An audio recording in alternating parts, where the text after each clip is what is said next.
Ahoy, shipmates! Captain Jack and Billy Bones the Parrot here with a little adventure. Jenny and I were up in North Texas, and we were going to, hello cowboy, man loading his horse. We were going to cross this sort of famous bridge. This is the Missouri, Oklahoma and Gulf Line Railroad Bridge, which has been converted to a auto bridge.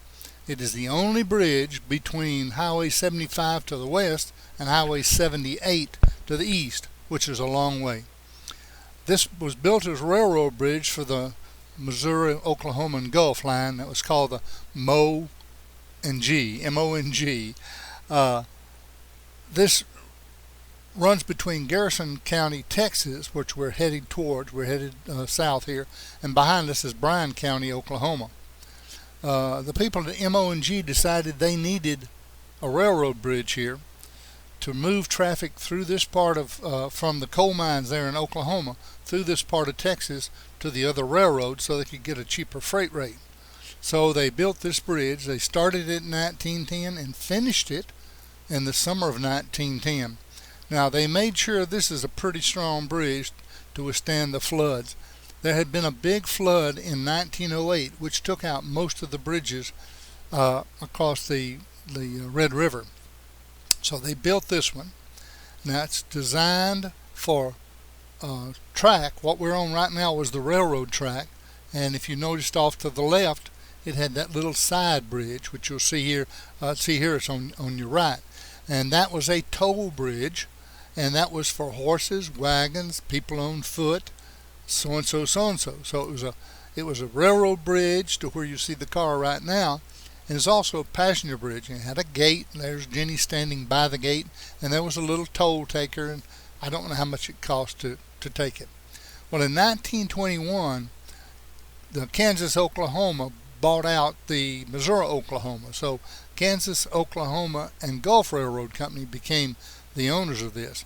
And they kept that line up till 1965. So in 1921, 1965, it was the K-O-N-G Railroad.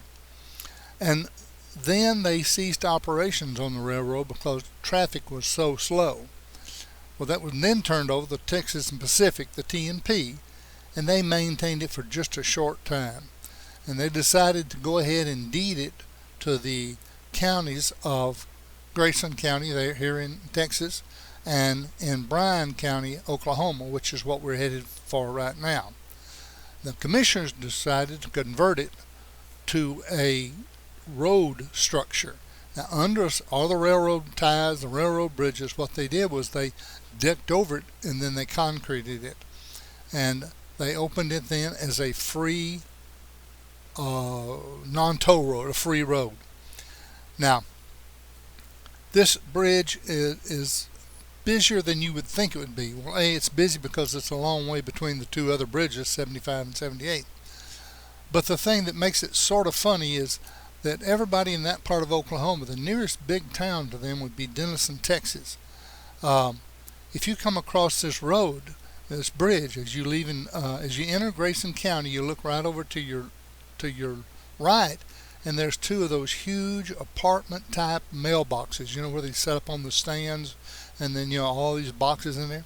Well, all the people in that part of Oklahoma get their mail in Texas, even though they're legal residents of the state of Oklahoma. They get their mail over here in Grayson County, Texas. The bridge stays busy. It is a wonderful place. The river is just great to play in for the kids. It's a shallow river until it floods, and it's really a bad river. But it's a shallow river.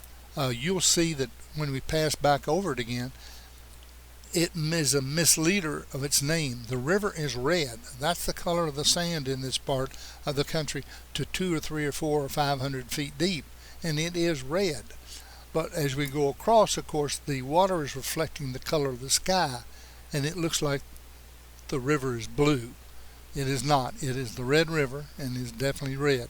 A lot of people come out here and bring their four-wheelers down the river, run up and down the sandbanks, just have a good time. Right here we're headed towards Texas. We're heading to the south. This is Grayson County, Texas. You can look this up on your map. I didn't bring a GPS, so I don't know the coordinates of the deal.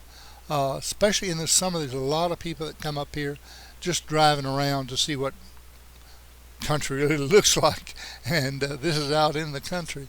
And this bridge has been a favorite since it was open to the public. They maintain it sorta. The good thing, it was built well, so they don't have to maintain it a lot. As you can see by looking, there's broken rails. You don't dare walk over on the passenger and the wagon side, which is over there to the left. You see it going past us right here. It is really deteriorated. So the best way is, if you've got a motorcycle or a four-wheeler or a vehicle, just come on and come across. And so now we're returning over here to the Texas side, and there's the famous place when it was open. It was quite a beer joint, and that's the Carpenters Bluff Junction. Thank you very much.